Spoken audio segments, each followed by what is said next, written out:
ரத்தமே ரத்தமே ரத்தமே இயேசு ரத்தமே ரத்தமே ரத்தமே விலையேற பெற்ற ரத்தமே குற்றமில்லா பரிசுத்த ரத்தமே விலையேற பெற்ற ரத்தமே குற்றமில்லா பரிசுத்த ரத்தமே இயேசு ரத்தமே ரத்தமே ரத்தமே கரங்களை தட்டி பல்லவா ரத்தமே ரத்தமே ரத்தமே மகா கொடூர பாவங்கள் கழுவிடும் நம் இயேசுவின் ரத்தமே மகா கொடூர பாவங்கள் கழுவிடும் நம் இயேசுவின் ரத்தமே மகா வியாகுல வேதனையா வேர்வை ரத்தமாய் வெளிவந்ததே மகா வியாகுல வேதனையா வேர்வை ரத்தமாய் வெளிவந்ததே இயேசு ரத்தமே ரத்தமே ரத்தமே இயேசு ரத்தமே ரத்தமே ரத்தமே விலையேற பெற்ற ரத்தமே குற்றமில்லா பரிசுத்த ரத்தமே விலையேற பெற்ற ரத்தமே குற்றமில்லா பரிசுத்த ரத்தமே. ஆண்டவரும் இரட்சகருமாகிய இயேசுவின் நாமத்தினாலே இந்த நிகழ்ச்சியை பார்த்து கொண்டிருக்கிற உங்கள் அனைவரையும் வாழ்த்தி வரவேற்கிறேன். இந்த நாளில் உங்கள் மத்தியில் கர்த்தருடைய வார்த்தையாகிய வசனத்தை பகிர்ந்து கொடுக்க கர்த்தர் கொடுத்த கிருபைக்காக நன்றி செலுத்துகிறேன். மார்க் எழுதின சுவிசேஷ புஸ்தகம் 9வது அதிகாரம். அதில் ஆண்டவர் இயேசு ஒரு அருமையான ஒரு வாலிபனுக்கு கொடுத்த விடுதலையை இன்றைக்கி நம்ம வாசிக்க போகிறோம். 17 முதல் 24 வசனம் வரை இன்றைக்கி நம்ம வாசிக்க போகிறோம். அப்பொழுது ஜனக்கூட்டத்தில் ஒருவன் அவரை நோக்கி, போதகரே, ஊமையான ஒரு ஆவி பிடித்த என் மகனை உம்மிடத்தில் கொண்டு வந்தேன். அது அவனை எங்கே பிடித்தாலும் அங்கே அவனை அலைக்கழிக்கிறது. அப்பொழுது அவன் நுரை தள்ளி பல்லை கடித்து சோர்ந்து போகிறான். அதை துரத்து விடும்படி உம்முடைய சீஷரிடத்தில் கேட்டேன், அவர்களால் கூடாமற் போயிற்று என்றான். அவர் பிரதியுத்தரமாக, விசுவாசமில்லாத சந்ததியே, எதுவரைக்கும் நான் உங்களோடு இருப்பேன்? எதுவரைக்கும் உங்களிடத்தில் பொறுமையாக இருப்பேன்? அவனை என்னிடத்தில் கொண்டு வாருங்கள் என்றார். அவனை அவரிடத்தில் கொண்டு வந்தார்கள். அவரை கண்டவுடனே அந்த ஆவி அவனை அலைக்கழித்தது. அவன் தரையிலே விழுந்து நுரை தள்ளி புரண்டான். அவர் அவனுடைய தகப்பனை நோக்கி, இது இவனுக்கு உண்டாகி எவ்வளவு காலம் ஆயிற்று என்று கேட்டார். அதற்கு அவன், சிறு வயது முதற்கொண்டே உண்டாயிருக்கிறது. இவனை கொல்லும்படிக்கு அது அநேக தரம் தீயிலும் தண்ணீரிலும் தள்ளிற்று. நீர் ஏதாகிலும் செய்யக்கூடுமானால் எங்கள் மேல் மனது இறங்கி எங்களுக்கு உதவி செய்ய வேண்டும் என்றான். இயேசு அவனை நோக்கி, நீ விசுவாசிக்க கூடுமானால் ஆகும், விசுவாசிக்கிறவனுக்கு எல்லாம் கூடும் என்றார்.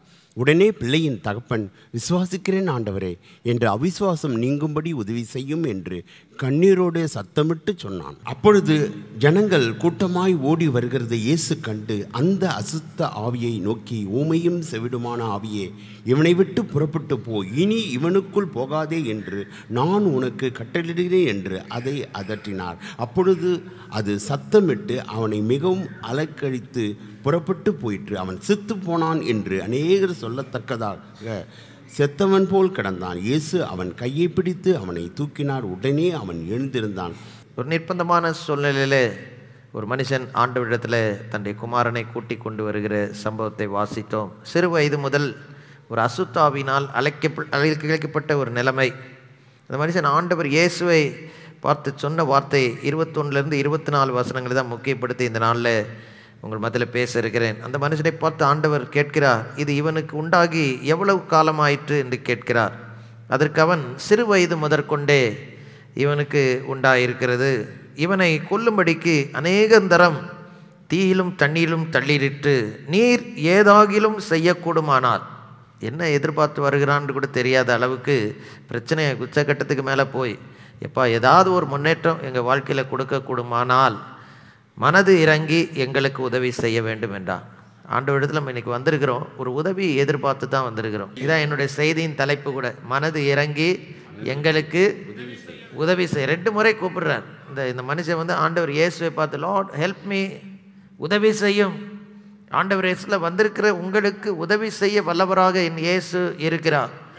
அது மனுஷனால் உதவி செய்ய முடியாத ஒரு சூழ்நிலை, மனுஷனாலே விடுதலை தர முடியாத ஒரு சூழ்நிலை, மனுஷனால் விமோச்சனம் கொடுக்க முடியாத ஒரு நிலைமையில் ஆண்டவர் இயேசுவிடம் வந்து நின்று சொல்லுகிறார், ஏதாகிலும் உம்மாலே செய்யக்கூடுமானார். என்ன செய்ய முடியும்னு கூட அதாவது நம்பிக்கை இல்லாத சில பிரச்சனை சில ஆண்டுகள் தாண்டி போன பிறகு இதில் ஏதாவது முன்னேற்றம் வருமா அப்படின்ற ஒரு நம்பிக்கை இழந்த நிலைமையில தான் இந்த மனுஷன் வந்திருக்கிறான். அல்லேலூயா. ஆண்டவர்கிட்ட வந்து சொல்கிறான், ஆண்டவரே ஏதாகிலும் உம்மாலே செய்யக்கூடும், ஆனால் உங்களால் ஏதாவது முடியும்னா செய்யுங்கன்றான். முடியும்னு கூட நம்பிக்கை இல்லை, அந்த நிலைமையில் கூட ஒரு சில இந்த இடத்துல வந்திருக்கலாம். ஆனால் இன்றைக்கி பாருங்கள், என் இயேசு கிறிஸ்து உதவி செய்ய வல்லவராக இருக்கிறார்.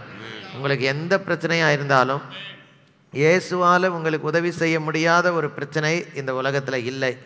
ஆனால் நம்மகிட்ட அவர் எதிர்பார்க்கிறது, இந்த மனுஷனை பார்த்து கேட்குறார், நீ விசுவாசிக்க கூடுமானால், விசுவாசிக்கிறவனுக்கு எல்லாம் ஆகும் என்று சொல்லுகிறார். அந்த மனுஷன் இயேசுவை பார்த்து சொல்லுகிறார், ஆண்டவரே நம்புகிற ஆண்டவரே, என் அவிசுவாசம் நீங்கும்படி அதற்கும் நீங்கள் தான் உதவி செய்யணும். பிரச்சனை தீர்ப்பதற்கு மாத்திரமல்ல, நம்பிக்கை வைத்து ஆண்டவரை நோக்கி பார்ப்பதற்கு அவர் தான் உதவி செய்யணும். இரக்கம் பாராட்டி எங்களுக்கு உதவி செய்யும் கேட்ட அந்த மனுஷனை ஆண்டவர் சும்மா அனுப்பவில்லை. ஒரு வார்த்தை அந்த அசுத்தாவியை பார்த்து, ஊமையும் செவிடுமான ஆவியே இவனை விட்டு புறப்பட்டு போ, இனி இவனுக்குள் போகாதே என்று நான் உனக்கு கட்டளையிடுகிறேன் ஒரு வார்த்தை சொல்லுகிறார். சொன்ன மாத்திரத்தில் அந்த அசுத்தாவி அவனை விட்டு வெளியே புறப்பட்டு போனதாக பார்க்கிறோம். அவன் செத்தவனை போல கிளர்ந்தான், தூக்கி எடுத்தார். ஆண்டவர் தூக்கி எடுத்த உடனே எழும்பி நின்றான். அவனை தன்னுடைய தகப்பனிடத்தில் ஒப்பு கொடுத்து அங்கிருந்து புறப்பட்டு சென்றார். அன்பான தேவனுடைய பிள்ளைகளே, இன்றைக்கும் உதவியற்ற நிலைமையில் வந்திருக்கிற உங்களுக்கு இயேசு கிறிஸ்து உதவி செய்ய வல்லவராக இருக்கிறார். இந்த உலகத்தில் அதற்காகவே வந்தார். ஆண்டவர் செய்கிற உதவியை பற்றி ஒரு 7 முக்கியமான சத்தியத்தை இன்றைக்கி உங்கள் மத்தியில் வசனத்தின் அடிப்படையில் பகிர்ந்து கொடுத்து உங்களுக்காக ஜெபிக்க போகிறேன். முதலாவது பாருங்கள், தேவன் கொடுக்கிற உதவி அது எப்படிப்பட்டது என்று சொல்லி நீங்கள் பார்க்கணும். சங்கீதம் 46வது அதிகாரம் 1வது வசனத்தை வாசிக்கும். தேவன் நமக்கு அடைக்கலமும் பலனும் ஆபத்து காலத்தில் அனுகூலமான துணையுமானவர். இங்கிலீஷில் இந்த அனுகூலமான துணை என்கிற ஒரு வார்த்தைக்கு ஒரு பதம் கொடுக்கப்பட்டிருக்கு. Very present help in trouble. அதாவது நம்மோடு கூட இருந்து உதவி செய்கிறவர். அதான் முதல்ல நான் சொல்கிற தகவல். இயேசு கிறிஸ்து எப்படிப்பட்டவர்னு கேட்டிங்கன்னா, உங்களோடு கூட இருந்து நீங்கள் கடந்து செல்ல பிரச்சனையில் உங்கள் மத்தியில் இருந்து உங்களுக்கு உதவி செய்வார். ஹல்லேலூயா. எத்தனை போராட்டத்தின் வழியாக கடந்து செல்லும் பொழுது தாவீது ராஜா ஒரு இடத்துல அனுபவமாக சொல்கிறார். சங்கீதம் 23:4 நான் மரண இருளின் பள்ளத்தாக்கில் நடந்தாலும் பொல்லாப்புக்கு பயப்படேன், தேவரீர். ஹல்லேலூயா. மனிதர்கள் எல்லா நேரத்தில் எப்பயும் நம்மோடு கூட இருக்க முடியாது. ஆனால் உங்களோடு கூட இருந்து உதவி செய்கிற ஒரு தேவன் தான் இயேசு கிறிஸ்து. உண்மையான கடவுளாக இருந்தால் அவர் எங்கு சென்றாலும் உங்களோடு கூட வர வல்லமையுள்ளவராக இருக்கணும். ஒரு இடத்துக்கோ ஒரு படத்துக்கோ ஒரு உருவத்திற்கோ இல்லை என்றால் ஒரு ஊருக்கோ கட்டப்பட்டவராக இருக்க முடியாது. எந்த பூமியின் எந்த மூலைக்கு போனாலும் உங்களை வந்து அந்த இடத்துல வந்து சந்தித்து உங்களை அதில் விடுவிக்க உங்களுக்கு உதவி செய்ய வல்லவராக இருக்கணும். அதை தான் உணர்ந்து சொல்கிறாரு, எனக்கு அனுகூலமான துணை, என்னோடு கூட இருந்து எனக்கு சாதகமான உதவி செய்ய வல்லமை உள்ளவராக இருக்கிறீர் என்று சொல்லுகிறார். இந்த இடத்துல பாருங்கள், தொடர்ந்து அந்த வசனங்களை வாசிக்கும். பூமி நிலை மாறினாலும் மலைகள் நடுச்சமத்தில் சாய்ந்து போனால், அதன் ஜலங்கள் கொந்தளித்து கடல் அலைகள் பொங்கி எழுந்து பெருக்கினால், பர்வதங்கள் அதிர்ந்தாலும் நாம் பயப்படும் ஒரு நதி உண்டு, அதன் நீர்க்கால்கள் தேவனுடைய நகரத்தை உன்னதமானவர் வாசம் பண்ணும் பரிசுத்த ஸ்தலத்தை சந்தோஷிப்பிக்கும். தேவன் அதன் நடுவில் இருக்கிறார். இன்னைக்கு இந்த இடத்துல கர்த்தர் இருக்கிறார். ஆண்டவர் இயேசு நம்மோடு கூட இருந்து உதவி செய்ய வல்லவர். உலகத்தில் அவர் சரீர பிரகாரமாக வாழும் பொழுது ஒரு நேரத்தில் ஒரு இடத்துல தான் இருக்க முடியும். அவர் இல்லாத இடத்துல நிறைய பிரச்சனைகள் வந்தது. சில நேரம் இயேசு இல்லாதனால இந்த படகு பயங்கர புயல் வழியாக போனது. இயேசு இல்லாத இடத்துல பெத்தானியா ஊரில் லாசரு மரித்து போனான். இயேசு இல்லாத இடத்துல இன்னும் நிறைய காரியங்கள். ஹல்லேலூயா. ஆனால் இன்றைக்கி பார்க்கும் பொழுது அந்த குறித்த நேரத்துக்கு அவர் வந்தார். அன்னைக்கு இன்றைக்கும் பாருங்கள், உங்கள் வாழ்க்கையில் எப்பொழுதும் உங்களோடு கூட இருந்து உதவி செய்கிற ஒரு தேவன் ஆண்டவர் இயேசு கிறிஸ்து. அடுத்தது பாருங்கள், ஆண்டவர் கொடுக்குற உதவியை பற்றி பார்க்கும் பொழுது சங்கீதம் 12வது அதிகாரம் 1வது வசனத்தை எடுத்து வாசித்தால் அங்கே இப்படியாக சொல்லப்பட்டு, தமிழிலே ரட்சியும் என்று ஒரு வார்த்தை போட்டிருக்கு. ஆண்டவரே உதவி செய்யும் கர்த்தாவே என்று தான் இதை வாசிக்க வேண்டும். பக்தி உள்ளவன் அற்று போகிறான், உண்மையுள்ளவர்கள் மனுப்புத்திரரில் குறைந்திருக்கிறார்கள். உதவி செய்யுங்க கர்த்தாவே. சுற்றி இருக்கிற ஜனங்கள்லாம் பக்தியற்றவனாய், அதில் உண்மை இல்லாதவனாய், நிறைய நேரம் பாருங்கள், இப்படி தான் அப்படி கலங்கி தவிக்கிறேன். நீங்கள் மாத்திரம் இல்லை, எல்லாருக்கும் இருக்கிற சூழ்நிலை தான். இங்கே மைக்கில் பேசுகிற எனக்குமே சில நேரம் பார்க்கும் பொழுது சுற்றி இருக்கிற நிலைமையில் எப்படி இருக்கிறாங்கன்னே சொல்ல முடியாத சூழ்நிலையெல்லாம் பார்க்குறோம். ஏன்னா முன்னால் பார்க்கும்போது ஒரு மாதிரி இருக்கிறாங்க, பின்னால் எப்படி நடந்து கொள்ளுகிறாங்கன்னு சொல்ல முடியாத அளவில் தான் இன்றைக்கி மனுக்குலம் இருக்குது. அப்படிப்பட்ட ஒரு மத்தியில் தான் சில நேரம் நம்ம இருக்க வேண்டியதாக இருக்குது. ஒரே ஒருத்தர் தான் உதவி செய்ய முடியும். என்னை ஏற்படுத்தின இந்த ஊழியத்தில் ஏற்படுத்தின ஆண்டவராகிய இயேசு. உதவி செய்யும் கர்த்தாவேன்னு அவரை நோக்கி கதவு. என்ன பிரச்சனையோ தெரியல தாவீது ராஜாவுக்கு. தொடர்ந்து பாருங்க, அவர்கள் தங்கள் தோழரோடு என்ன செய்கிறார்கள்? பொய் பேசுகிறார்கள். இச்சக உதறுகளா. இன்னைக்கு பாருங்க, ரொம்ப நெய் ஒழுகிற வார்த்தை போல முன்னால பேசுவான், ஆனால் பின்னால் நம்மளை பற்றி என்ன பேசுகிறார்கள் என்று சில நேரம் நம்ம காதுகளுக்கு வரும் பொழுது, சில நேரம் உடைக்கப்பட்ட உள்ளத்தோடு மனிதருடைய உங்கள் பின்னால் பேசுகிற வார்த்தை நிமித்தமாக, உங்களுக்கு செய்கிற தீமை நிமித்தமாக ஒரு உடைக்கப்பட்ட இதில் என்னதான் முடிவு என்று வந்திருந்தால் உங்களுக்கு உதவி செய்ய ஒரு தேவன் கூட இருக்கிறார். சங்கீதம் 57வது அதிகாரத்தில் நீங்கள் பார்க்கும் பொழுது அங்கே இப்படியா சொல்ல, அவரை சுற்றி இருக்கிற ஜனங்களை குறித்து ஒரு வார்த்தை அங்கே சொல்லுகிறார். சங்கீதம் 57வது அதிகாரத்தில் 4வது வசனத்தை நீங்கள் வாசிக்கும் பொழுது, என் ஆத்மா சிங்கங்களின் நடுவே இருக்கிறதா? சிங்கங்களின் நடுவே இருக்கிறது, தீயை இறைக்கிற மனுபுத்திரருக்குள்ளே கிடைக்கிறது. பற்கள் ஈட்டிகளும் அம்புகளும் அவருடைய நாவு. இந்த சூழ்நிலை ஏதாவது யார் தான் உதவி செய்ய முடியும்? பாருங்க, பொல்லாத மனிதர்களுக்கு நம்மை விலக்கி தப்புவிக்க ஒரு தேவன் இருக்கிறார். சாமுவேல் என்கிற தீர்க்கதரிசி, ஒரு பெரிய யுத்தம் முடிந்தது.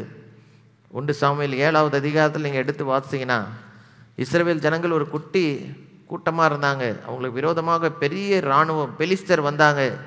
சாமுவேல் ஜனங்களை நோக்கி, ஆண்டவரை நோக்கி பாருங்க அப்படின்னு சொல்லி தேவனுக்கு பலியிட்டார்.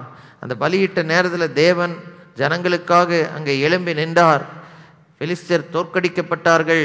அந்த சூழ்நிலை தான் 1 சாமுவேல் 7வது அதிகாரம் 12வது வசனம்.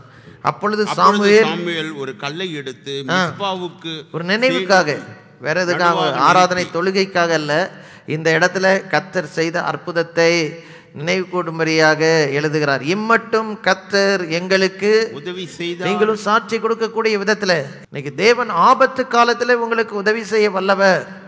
உங்களுக்கும் எனக்கும் விரோதமாக எழும்புகிற பொல்லாத மனிதர்களுடைய கையிலிருந்து கர்த்தர் நமக்கு என்ன செய்ய வல்லவர்? உதவி செய்ய வல்லவராய் இருக்கிறார். 3வது பார்க்கும் பொழுது, சில நேரம் மனுஷனால் உதவி செய்ய முடியாத, இல்லைன்னா உதவி செய்கிறவங்களே இல்லாத நிலைமையில் இருக்கும் பொழுதும் இயேசு நமக்கு உதவி செய்வார். இன்றைக்கி சிலருடைய சூழ்நிலை, இப்போ இன்றைக்கி சில பிரச்சனை உங்கள் குடும்பத்தை தாக்கி கொண்டிருக்கு, சிலருக்கு சில தேவை இருக்குது. இதுக்கு எந்த மனுஷ உதவியும் இதுவரைக்கும் உங்களுக்கு கிடைக்கல, இனிமேல் கிடைக்கும் என்கிற எந்த விதமான அறிகுறியும் இல்லை. அப்படிப்பட்ட நிலைமையில் ஒருத்தர் எழுதியிருக்கிறார். சங்கீதம் 72வது அதிகாரம் 12வது வசனத்தில் ஆண்டவரை பற்றி ஒரு சாட்சி கொடுக்கிறாரு. கூப்பிடுகிற எளியவனையும் உதவியற்ற சிறுமையானவனை தப்புவிக்கிறார். இன்னைக்கு மனுஷ உதவாத நிலைமை. சிலர் உதவி செய்ய வருவாங்க, உபத்திரவமாக மாறிடுவாங்க. இன்னைக்கு பாருங்க, மனுஷ உதவி நிறைய நேரம் நமக்கு உதவியற்ற ஒரு நிலைமையாக நம்மை கொண்டு போய் நிறுத்தி விடுகிறது. இந்த சூழ்நிலை தான் பாருங்க, ஆண்டவர் இயேசு இடத்துல நிறைய பேர் வந்தாங்க, எந்த மனுஷனும் உதவி செய்ய முடியாத ஒரு சூழ்நிலை. உதவி செய்தாலும் அது போதாது. தாவீது ராஜா ஒரு இடத்துல அழகா எழுதுகிறார். சங்கீதம் 60வது அதிகாரம் 11வது வசனத்தில், இக்கட்டில் எங்களுக்கு உதவி செய்யும் மனுஷருடைய உதவி விருதாவாக இருக்கிற நேரத்தில் ஆண்டவர் இயேசு உங்களுக்கு உதவி செய்ய இன்னைக்கு வல்லவராயிருக்கும். இயேசு கிறிஸ்து தாங்க இன்னைக்கு மனுஷனுக்கு உதவி செய்ய இந்த உலகத்துக்கு இறங்கி வந்த மெய்யான கடவுள் தேவனாக இருந்தவர். 2000 ஆண்டுகளுக்கு முன்பாக நமக்கு இருக்கிற பிரச்சனையை பார்த்து இறங்கி வந்தார். இன்னைக்கு உங்கள் குடும்ப சூழ்நிலையில் ஒரு அற்புதம் செய்ய வல்லவர். இக்கட்டில் அல்லேலூயா, துன்ப நேரத்தில் மனுஷ உதவி, எந்த விதத்திலும் உதவாத நிலைமையில் இயேசு உங்களுக்கு உதவி செய்வார். அன்பான தேவனுடைய பிள்ளைகளே, அங்கே ஒரு வார்த்தை நம்ம வாசித்தமை சங்கீதம் 72:12, கூப்பிடுகிற எளியவனையும் உதவியற்ற சிறுமையானவனையும் அவர் என்ன செய்வார்? விடுவிப்பார். நீங்கள் நானும் செய்ய வேண்டிய ஒரே ஒரு காரணம், இயேசுவே எனக்கு இறங்கும். ஆண்டவர் விடுதலை கொடுத்த நிறைய ஜனங்கள் பார்த்துங்க, பொல்லாத ஆவிகளினால் அலக்களிக்கப்பட்டவர். இன்னைக்கு பார்க்கும்பொழுது ஒரு சில பொல்லாத ஆவிகள் டைரெக்டாக வெளியே வராது, உள்ளே இருந்துக்கிட்டே உங்களை டென்ஷன் ஆகிக்கிட்டே இருக்கும். இரவில் தூங்க விடாது, ஒரு பயத்தை கொடுக்கும், துர்க்குணத்தை உங்களுக்குள்ளே வெளிப்படுத்தும், குடும்பத்தில் ஒரு சமாதானத்தை கெடுத்துவிடும், தகாத ஆசைகளை கொடுத்து. இதெல்லாம் பின்னால் இருந்து செயல்படுகிற அசுத்தாவியின் கிரியைகள். சிலது அலக்களித்து உடனே வெளியே போயிடும். ஆனால் ஒரு சிலது நீங்கள் இடம் கொடுத்ததுனால ஏதோ ஒரு காரியத்தின் மீதமாக. இன்றைக்கி பாருங்கள், பார்க்கக்கூடாத சில படங்கள், செல்லக்கூடாத சில இடங்கள், செய்யக்கூடாத சில காரியங்கள், அருவருப்பான அசுத்தமான காரியங்களுக்கு வாழ்க்கையில் இடம் கொடுத்தால் அதுக்கு பின்னால் இருந்து தூண்டுகிற அசுத்தாவி உங்கள் வாழ்க்கைக்குள்ளே புகுந்து உங்கள் குடும்பத்தை, உங்கள் வாழ்க்கையை நரகமாக்கி விடும். இப்படிப்பட்ட சூழ்நிலையில் என்ன செய்யன்னு தெரியாமல், இது எதனால் வந்தது, எங்கேருந்து வந்தது, ஏன் இப்படியா நடக்கு என் வாழ்க்கையில், நான் ஏன் இப்படி நடந்து கொள்கிறேன் என்று புரியாத நிலைமையில் ஒரு சிலர் இந்த இடத்துல அமர்ந்து கொண்டிருக்கிறீங்க. ஆனால் ஆண்டவர் உங்களை பார்த்து தெளிவாக சொல்லுகிறார், ஹல்லேலூயா, உதவி செய்ய வல்லவர் நான் இருக்கிறேன். கூப்பிடுகிற எளியவனையும் உதவியற்ற சிறுமையான மனுஷ போராட்டம் மாத்திரம் இல்லை. நான்காவதாக இப்போ நம்ம வாசித்த அந்த 2 அற்புதங்களில் ஆண்டவர் செய்தல மார்க்கு 9வது அதிகாரம் 17 28 வரைக்கும் அந்த வாசனை 27 வரைக்கும் வாசமே ஒரு அசுத்தாவியிலிருந்து மனுஷனுக்கு விடுதலை கொடுத்து உதவி செய்ய வல்லவர் இயேசு ஒருவர் தான். ஹல்லேலூயா, ஹல்லேலூயா. அவனை கொல்ல நினைத்த அசுத்த ஆவியிலிருந்து விடுதலை கொடுத்த. இன்றைக்கி 4வதாக சொல்கிறேன் பாருங்கள், உங்கள் குடும்பத்துக்கு விரோதமாக எழும்புகிற சில ஆவிக்குரிய போராட்டங்கள், சில ஜனங்கள் உங்களுக்கு விரோதமாக சில மாந்திரிக கட்டுகளை போட்டிருக்கலாம், சில அசுத்த ஆவிகளை ஏவி விட்டுருக்கலாம், சில சொல்லலாம் உங்களுக்கு விரோதமாக எதுவோ வச்சிருக்கிறாங்க. எது வச்சாலும் இயேசு உதவி செய்ய வல்லவராக இருக்கிறார். இன்றைக்கி ஆண்டவரை மாத்திரம் நோக்கி பாருங்கள். தேவனால் உதவி செய்ய முடியாத ஒரு பிரச்சனை இந்த உலகத்தில் இல்லை. உதவியற்ற நிலைமையில் மனுஷ போராட்டத்தின் மத்தியில் மாத்திரமில்லை, சில அசுத்தாவிகள் உங்கள் குடும்பத்துக்கு விரோதமாக, உங்கள் குடும்பத்தினருக்கு விரோதமாக எழும்பி மரணத்தோடு போராடுகிறது போல உங்கள் வாழ்க்கையை ஏற்பட்டு கொண்டிருந்தாலும் இன்னைக்கு இயேசுவை நோக்கி கூப்பிட்டால் ஆண்டவர் உதவி செய்து அந்த பிரச்சனை தீர்க்க வல்லவராக இருக்கிறார். இந்த அம்மாவுக்கு பாருங்கள், கானானிய ஸ்திரீக்கு மத்தேயு 15வது அதிகாரத்தில் அவர்களை குறித்து வாசிக்கிறோம். என் வீட்டில் இருக்கிற அந்த மகள் அசுத்தாவினால் கொடிய வேதனைப்பட்டு கொண்டிருக்கிற ஆண்டவரை நோக்கி பார்க்கிறார். இயேசு அவளை பார்த்து 28வது வசனத்தில், ஸ்திரீயே உன் விசுவாசம் பெரியது, நீ விரும்புகிறபடி உனக்கு ஆக கடவுது. அந்நேரமே அந்த மகள் ஆரோக்கியம். இன்னைக்கு நம்ம ஜெபிக்கும் பொழுது விசுவாசத்தோடு ஜெபம் பண்ணுங்க. எங்கே இருந்தாலும், வீட்டில் இருந்தாலும் வெளியே இருந்தாலும், ஒருவேளை தப்பு பண்ணுற ஒரு இடத்துல இன்னைக்கு இருந்தால் கூட அந்த இடத்துலையும் தொட என் இயேசுவால முடியும். ஆண்டவர் இன்றைக்கு விடுதலையும் அற்புதத்தையும் உங்களுக்கும் எனக்கும் நிச்சயமாகவே தர வல்லவராய் இருக்கிறார். தேவனாலே கூடாத காரியம் ஒன்றுமில்லை. இந்த இடத்துல மாத்திரம் உலகத்தின் மறுபகுத்தல் இருந்தாலும் இனி இயேசுவால் செயல்பட முடியும், உதவி செய்ய முடியும். ஹல்லேலூயா. உலகத்தின் ராஜாக்களுக்கு அவருடைய ஆளுகைக்குட்பட்ட இருக்கிற பகுதியில் தான் உதவி செய்ய முடியும். அது கூட எல்லா உதவியும் செய்ய முடியாது. இன்னைக்கு இந்தியாவை ஆளுகிறவர்களுக்கு இந்தியாவுக்குள்ள அதிகாரம் உண்டு. ஆனால் இயேசு கிறிஸ்துவுக்கு உலகமெங்கிலும் வானத்திலும் பூமியில் எல்லா இடத்திலும் அவருக்கு அதிகாரம் இருக்குது. உங்களுக்கு கண்டிப்பாக அவர் உதவி செய்ய அவர் வல்லவராக இருக்கிறார். ஹல்லேலூயா. இப்போ தான் ரொம்ப முக்கியமான பகுதிக்கு வருகிறேன். ஆண்டவர் இயேசுவின் உதவியை பற்றி மிக முக்கியமான 3 தகவல்களை இன்றைக்கி உங்கள் மத்தியில் சொல்ல இருக்கிறேன். உலகத்தில் பாருங்கள், அவர் எதுக்கு வந்தார்? எபிரேயர் 2வது அதிகாரத்தை நீங்கள் பைபிளில் எடுத்து வாசிங்கன்னா ஒரு அழகான ஒரு சத்தியம் அங்கே சொல்லப்பட்டிருக்கு, போதனை. எபிரேயர் 2வது அதிகாரம் 14 18 வசனங்களை வாசிக்கும் பொழுது, ஆதலால் பிள்ளைகள் மாம்சத்தையும் இரத்தத்தையும் உடையவர்களாய் இருக்க அவரும் அவர்களைப் போல மாம்சத்தையும் இரத்தத்தையும் உடையவரானார். மரணத்துக்கு அதிகாரியாகிய பிசாசானதை தமது மரணத்தினாலே அழிக்கும்படிக்கும் ஜீவகாலமெல்லாம் மரண பயத்தினாலே அடிமைத்தனத்திற்கு உள்ளானவர்கள் யாவரையும் விடுதலை பண்ணும்படிக்கும் அப்படியானார். ஆதலால் அவர் தேவ தூதருக்கு உதவியாக கை கொடாமல் ஆபிரகாமின் சந்ததிக்கு உதவியாக கை கொடுத்தார். அன்றியும் அவர் ஜனத்தின் பாவங்களை நிவர்த்தி செய்வதற்கு ஏதுவாக தேவ காரியங்களை குறித்து இரக்கமும் உண்மையும் உள்ள பிரதான ஆசாரியராய் இருக்கும்படிக்கு எவ்விதத்திலும் தம்முடைய சகோதரருக்கு ஒப்பாக வேண்டியதாய் இருந்தது. ஆதலால் அவர்தாமே சோதிக்கப்பட்டு பாடுபட்டதினாலே அவர் சோதிக்கப்படுகிறவர்களுக்கு உதவி செய்ய வல்லவராயிருக்கிறார். ஹல்லேலூயா. இயேசு கிறிஸ்து நீங்களும் நானும் எப்படி மாம்சமும் இரத்தம் உள்ள பிள்ளைகளாக இந்த உலகத்தில் இருக்கும். எல்லாருக்கும் பொதுவாக இருக்குது. வெளியே தோற்றம், நிறம், உயரம், மற்ற காரியங்கள்லாம் வித்தியாசமாக இருந்தாலும் நம்ம எல்லாருக்கும் இருக்கிறது ஹல்லேலூயா தோல், சரீரம், உள்ளே இருக்கிற ரத்தம், எலும்புகள், இதெல்லாம் எல்லாருக்குள்ளே இருக்குது. தேவகுமாரன் உங்களுக்காக எனக்காக நம்மை போல ஒருவராக இந்த உலகத்துக்கு இறங்கி வந்தார். எதுக்கு வந்தார்னா, ஹல்லேலூயா, 16வது வசனத்தில் இப்படியாய் சொல்லப்பட்டிருக்கிற தேவ தூதருக்கு, அவரோடு கூட இருந்த தேவ தூதர்களில் 3 ஒரு பங்கை கூட்டிக் கொண்டு, தூதர்களில் தலைவனாக இருந்த லூசிபர் என்ற இன்னைக்கு பிசாசாக சுற்றி கொண்டிருக்கிற ஆண்டவருக்கு விரோதமாக கலகம் பண்ணின பொழுது வெளியே துரத்தப்பட்டான். அவனோடு கூட 3 ஒரு பங்கு தூதர்கள் தேவ ராஜ்யத்தை விட்டு தள்ளப்பட்டார்கள். பைபிளில் இது எழுதப்பட்டிருக்கிறது. ஆனால் விழுந்து போன தேவ தூதர்களுக்கு ஆண்டவர் உதவி செய்ய இறங்கவில்லை. அவருடைய சாயலாக சிருஷ்டிக்கப்பட்ட மனுக்குலம் முதல் மனிதனாகிய ஆதாம் பாவம் செய்து பாவத்துக்கு உள்ளே அகப்பட்டு தேவனை விட்டு புறம்பாக்கப்பட்ட பொழுது அங்கே ஒரு வார்த்தை எனக்கு ரொம்ப அழகாக போடப்பட்டிருக்கு. ஆபிரகாமின் சந்ததிக்கு உதவியாக கை கொடுத்தார் என்று சொல்லப்பட்டிருக்கு. அல்லேலூயா. என் இயேசு கிறிஸ்து என்ன செய்கிறவர்? உதவியாக கையை கொடுக்கிறவர். அல்லேலூயா. கையை கொடுத்து விழுந்து கிடக்கிற நம்மை தூக்கி விடுகிறவர். மனுக்குலம் முழுவதும் விழுந்து கிடந்த ஒரு பிரச்சனைனா துர்க்குணம், பாவம். இன்னைக்கு மனுஷனால் மீட்கப்பட முடியாத, மீட்டு வர முடியாத ஒரு பிரச்சனை, எல்லாருக்குள்ள இருக்கிற அசுத்த சுவாபம். அந்த முதல் மனிதனாகிய ஆதாம் ஆண்டவர் செய்யக்கூடாதுன்று ஒரு காரியத்தை சொல்லியிருந்தார். ஒரு பழத்தை சாப்பிடக்கூடாதுன்னு சொன்னார். அதை சாப்பிட்டதுனால ஏங்க இவ்வளோ பெரிய தண்டனைன்னு யோசிச்சுட்டு இருந்தேன் பல வருஷமாக. ஆண்டவர் ஒரு நாள் எதுக்கு சாப்பிட்டான்னு யோசிச்சு பார்த்தா கடவுளை போல மாறினா அவருக்கு மேலே போயிடணுன்ற எண்ணத்தோடு கலக குணம் இருக்குது பாருங்கள். அதிகாரத்துக்கு கீழ்ப்பட்டிராமல் எப்படியாக நம்மை வைத்திருக்கிற இடத்துல நமக்கு மேலே இருக்கிற அதிகாரிகளுக்கு விரோதமாக கலகம் பண்ணி கீழ்ப்பட்டிராமல், பெற்றோருக்கு, ஆசிரியருக்கு, சபையில் வந்தால் போதகர் இவர் என்னடா பிரசங்கம் பண்ணுறது, நான் என்ன கேட்குறது அப்படின்னு உட்கார்றது கூட தூண்டாமல் இருங்க பிசாசானவன். அந்த அசுத்த குணம் அதுதான் உங்கள் வீழ்ச்சிக்கு காரணம். இதுக்கு இடம் கொடுத்துக்கிட்டே இருந்தால் கடைசியில் போய் எங்கே போய் சேரும் என்று சொல்ல முடியாத ஒரு சூழ்நிலை. ஆனால் இன்றைக்கி பாருங்கள், உதவியாய் கை கொடுக்க முடியாது இயேசு இந்த உலகத்துக்கு வந்தார். விழுந்து கிடந்த மனுக்குலத்துக்கு உதவியாய் கை கொடுத்தார். நீங்கள் விழுந்து கிடக்கிற அந்த பிரச்சனை எதுவாக இருந்தாலும், விட முடியாத சில கெட்ட பழக்கங்களை தள்ளி, துர்க்குணங்கள் உங்களை விழத்தள்ளி, சில பொல்லாத உறவுகள் உங்களை விழத்தள்ளி, இன்றைக்கி அதுலேருந்து எப்படி மீண்டு வெளியே வரன்னு தெரியாமல் கலங்கி இருக்கிறீங்க பாருங்கள். ஆபிரகாமின் சந்ததிக்கு உதவியாக கை கொடுக்க முடியாது இயேசு கிறிஸ்து இந்த உலகத்துக்கு வந்தார். அல்லேலூயா.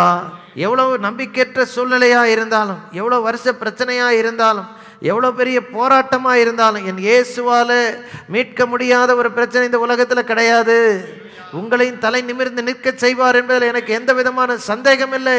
கர்த்தர் அற்புதத்தை செய்வார். அந்த வாசித்த எபிரேயர் 2வது அதிகாரத்தில் அடுத்து ஒரு முக்கியமான சத்தியம் சொல்லப்பட்டிருக்கு. 18வது வசனம், ஆதலால் அவர்தாமே சோதிக்கப்பட்டு பாடுபட்டதனாலே இன்னைக்கும் பல சோதனை வழியாய் செல்லுகிறவர்களுக்கு உதவி செய்ய வல்லவர். இயேசு கிறிஸ்து பாருங்க, இன்னைக்கு ஒரு நிரந்தரமான ஒரு விடுதலை தர, பிரச்சனையிலிருந்து, வாழ்க்கையில் நம்மை வேதனைப்படுத்துகிற பாவ சுவாபத்திலிருந்து விடுதலை தர ஒரு வல்லவராக இருக்கிறார்னா, உங்களை போல என்னை போல இந்த உலகத்தில் வந்து சாதாரண மனிதனாக வாழ்ந்தார், பரிசுத்தமாய் வாழ்ந்தார், அநேகருக்கு அற்புதங்களை செய்தார், அநேக ஜனங்களுக்கு விடுதலை கொடுத்தார், மரித்தவர்களெல்லாம் கூட உயிரோடு கூட எழுப்பினார். முடிவில் பார்த்தீங்கன்னா ஒரு நாள் ஹல்லேலூயா, அந்த உலகத்தில் அன்னைக்கு வாழ்ந்த மத தலைவர்கள் இவர் மேலே பொறாமை எரிச்சல் கொண்டு அவரை பிடித்து பொய்யான குற்றச்சாட்டில் ரோமர் கையில் ஒப்பு கொடுத்து மரண தண்டனைக்கு உட்படுத்தினார்கள். சிலுவையில் ரத்தம் வடிய வடிய தொங்கி உங்களுடைய என்னுடைய பாவத்துக்காக தன் ரத்தத்தை சிந்தி இயேசு மரித்தார். தேவகுமாரன் ஏன் இப்படிப்பட்ட ஒரு கொடூரமான மரணத்தை தன் மீது ஏற்றுக்கொள்ள வேண்டும்? இன்றைக்கு உங்களுக்கும் எனக்கு உதவி செய்வதற்காக தான். இன்றைக்கி நம்முடைய மனசாட்சியை கெடுக்கிற, அல்லேலூயா, நமக்குள்ள குற்ற உணர்வை கொடுக்கிற, மன சமாதானத்தை கெடுக்கிற, ஒருவேளை நாம் செய்த சில தவறான காரியங்கள் நம்ம வாழ்க்கையை கரைப்படுத்தி வாழ்க்கை முடிந்து விட்டது, இப்படி போயிட்ட இந்த பாதையில் இனிமேல் எனக்கு ஒரு விடுதலையே கிடையாது, விமோச்சனம் கிடையாது, விட்டுருங்க, நான் இந்த பாதையில் தான் போகிறேன்னு சொல்லி வந்தீங்கன்னா இன்னைக்கு உங்களுக்கு உதவி செய்து உங்களுக்கு ஒரு புதிய ஆரம்பத்தை தர வல்லவரின் இயேசு கிறிஸ்து. ஹல்லேலூயா. ரத்தம் சிந்தி நம்முடைய பாவத்தின் தண்டனை முழுவதையும் அவர் செலுத்தி விட்டார். இயேசுவின் ரத்தம் கழுவ முடியாத ஒரு பாவம் இந்த உலகத்தில் கிடையாது. நீங்கள் மாத்திரம் ஆண்டவரிடத்தில் உங்கள் பாவங்களை அறிக்கை செய்து, இயேசுவே எனக்கு ஒரு வாழ்க்கையில் புதிய ஆரம்பத்தை தாருன்னு கேட்டிங்கன்னா என் இயேசு உதவி செய்வார். அந்த மரித்த இயேசு 3ஆம் நாளில் உயிரோடு எழுந்து இன்னைக்கு உயிரோடு இருக்கிறதுனால தான் உதவி செய்யுது. ஒரு டெட் பாடி யாருக்காவது உதவி செய்ய முடியுமா? யோசிச்சு பாருங்கள். அடித்தா தாங்குமா? இல்லை என்றால் திட்டினா மறுபடியும் திட்ட முடியுமா? மரித்து போன யாராவது ஒருத்தர் இருக்கிற வரைக்கும் எவ்வளவோ நிறையா தான தர்மங்கள் செய்திருக்கலாம், அநேக சமூக சேவை செய்திருக்கலாம், எத்தனையோ ஜனங்களை அவங்க தூக்கி விட்டுருக்கலாம். ஆனால் மரித்து போன பிறகு அவர்களால் என்ன செய்ய முடியும்? இப்படி இன்றைக்கி இருந்தால் அவங்க உதவி செஞ்சுருப்பாங்க. நம்முடைய முன்னோர்களை நிறைய நேரம் நினைப்போம், தகப்பனார் இருந்தால் என்ன இப்படி இந்த சூழ்நிலை எப்படி நடந்திருப்பார்கள், இந்த மாதிரி செஞ்சுருப்பாங்களா அப்பா இருந்தாக்கா அப்படின்னு நினைக்கக்கூடிய சில சூழ்நிலைகள் ஒவ்வொருடைய வாழ்க்கையில் வரதான் செய்கிறது, இல்லைன்னே சொல்ல முடியாது. நல்ல காரியங்கள் செய்தார்கள், நல்ல தலைமை தாங்கினா எல்லாம் நல்லது தான், இன்றைக்கி இல்லையே. ஆனால் அவர்களுக்கும் இயேசுக்கும் ஒரு வித்தியாசம் இருக்குது. சிலுவையில் அறையப்பட்டு மரித்த இயேசு 3ஆம் நாள் உயிரோடு எழுந்தார். இன்னைக்கும் இயேசு உதவி செய்ய வல்லவர் என்று நான் ஆணியை அடித்து சொல்ல முடியும். ஏன்னு கேட்டீங்கன்னா, இயேசு உயிரோடு இருக்கிறார். இன்றைக்கு இந்த இயேசு உயிர் வாழ்கிறார், உங்க அருகாமையில இருக்கிறார், உங்க கரத்தை பிடித்து தூக்கிவிட உங்க பக்கத்துல வந்திருக்கிறார். இன்றைக்கு உங்க வாழ்க்கையை கர்த்தரிடத்துல ஒப்பு கொடுத்தீங்கன்னா இயேசு கிறிஸ்து இன்னைக்கு உதவி செய்வார். ஹல்லேலூயா. இன்னைக்கு இயேசு எப்படி நம்ம மத்தியில் வெளிப்படுகிறார்னு அறிந்து கொள்ள ஒரே ஒரு வசனத்தை வாசித்துட்டு நம்ம ஜெபிக்க போறோம்.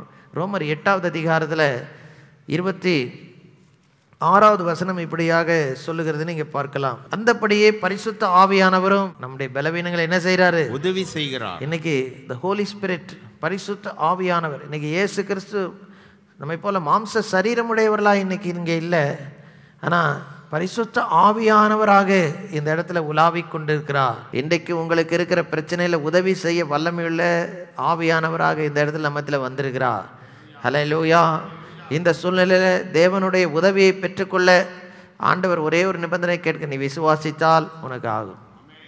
அது எந்த பிரச்சனையாக இருந்தாலும். இன்றைக்கி வாழ்க்கையில் பாருங்கள், ஒரு சில நினைக்கிறான் புதுசாக வந்திருக்கிறவங்க வியாதி பிசாசின் போராட்டம் இதுதான் அவர் உதவி செய்கிறார். இல்லைங்க, ஒரு வாழ்க்கையில் சில ஆசீர்வாத காரியங்கள் தடைப்பட்டு தாமதமாகி கொண்டிருக்கலாம், குடும்பத்தில் சில விரிசல்கள் உண்டாயிருக்கலாம், இன்றைக்கி வீட்டில் சில தேவையோடு வந்திருக்கலாம், இன்றைக்கி வாழ்க்கையில் ஒரு நிம்மதி இல்லாமல் வந்திருக்கலாம். உங்களுக்கும் உதவி செய்ய என் இயேசுவாலே முடியும். அது எவ்வளோ பெரிய போராட்டம், எவ்வளோ பெரிய பிரச்சனையாக இருந்தாலும் செய்த தப்பிதங்களை ஆண்டவர்கிட்ட அறிக்கை பண்ணி மன்னிப்பு கேட்டு மனம் திரும்பி உண்மையாக ஆண்டவர்கிட்ட உங்கள் லைஃப்பை ஒப்பு கொடுத்துட்டிங்கன்னா ஆண்டவர் நிச்சயமாகவே மாற்றத்தை தருவார். ஏற்கனவே இயேசுவை ஏற்றுக்கொண்டவர்களுக்காகவும் இன்றைக்கி சொல்கிறேன், இன்றைக்கி உங்களுக்காக மனதிறங்கி உதவி செய்ய இயேசு இருக்கிறார். அவரை விட்டுறாதீங்க.